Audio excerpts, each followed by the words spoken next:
Hi, 6 things which will improve your communication skills and confidence। 6 ऐसी चीजें जो आपके कम्युनिकेशन स्किल को इम्प्रूव करेगा और कॉन्फिडेंस को भी। Number 1, be clear and concise. मतलब कि communication skill is all about words selection. शब्दों का चयन ही कम्युनिकेशन स्किल है। जब शब्दों के चयन की बात आती है ना, तो लेस इज मोर। आप सही वर्ड्स यूज़ करें और कम यूज़ करें, और हमें बहुत ही ज़्यादा फ्लारी लैंग्वेज और अननेसेसरी वर्ड्स का इस्तेमाल नहीं करना चाहिए। हमारा मैसेज जो भी है वो बहुत क्लियर और सटीक होना चाहिए। बोलते हैं ना, जो जितनी इंफॉर्मेशन नीडेड है सिर्फ उतनी ही इंफॉर्मेशन देनी चाहिए। Number 2, prepare ahead of time.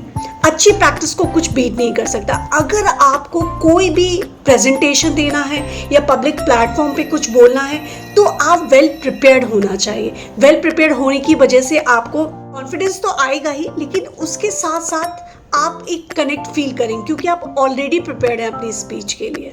The third point is be mindful of non verbal communication. मतलब कि आपके शब्द तो जो हैं ही, वो तो है ही कम्युनिकेशन, लेकिन उसके अलावा आपकी बॉडी लैंग्वेज कैसी है। बॉडी लैंग्वेज से मतलब है कि आप किस तरीके से आई कॉन्टैक्ट करते हैं, आपका बॉडी पोस्चर्स क्या है, आपके जेस्चर्स क्या है, आपकी स्माइल कैसी है। ये सारी चीज़ें बहुत अहम रोल प्ले करती हैं हमारे कम्युनिकेशन स्किल्स को लेके। Fourth point is watch your tone.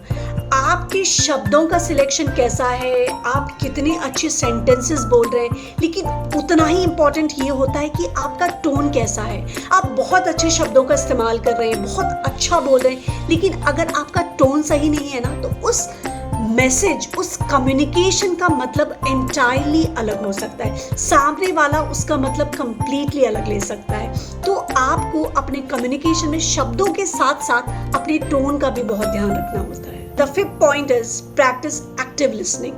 Active listening, अगर आप मुझसे पूछोगे, it goes hand in hand with the communication skill. हम जो बोलते हैं उतना ही इंपॉर्टेंट होता है कि हम सुनते कितना इफेक्टिवली हैं। सुनने से हमारा मतलब ये नहीं होता है कि हम अपने टर्न का वेट कर रहे हैं बोलने के लिए और उस दौरान जो सुन रहे हैं उसको सुनना बोलते नहीं।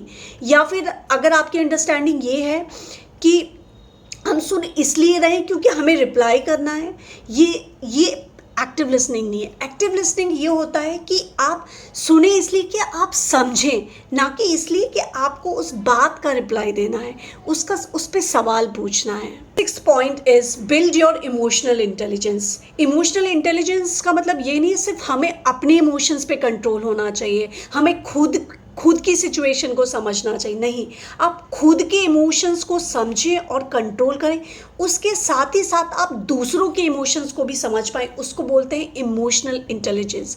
इसके 5 की पॉइंट्स होते हैं, जैसे कि self awareness, self regulation, motivation and empathy and skills. तो ये 6 पॉइंट है जिससे आप अपनी कम्युनिकेशन स्किल को इम्प्रूव कर सकते हैं। अगर आपको ऐसा लगता है ये पॉइंट्स बहुत इफेक्टिव हैं आपके कॉन्फिडेंस को बिल्ड करने के लिए, तो please type confidence in the chat box. Thank you so much.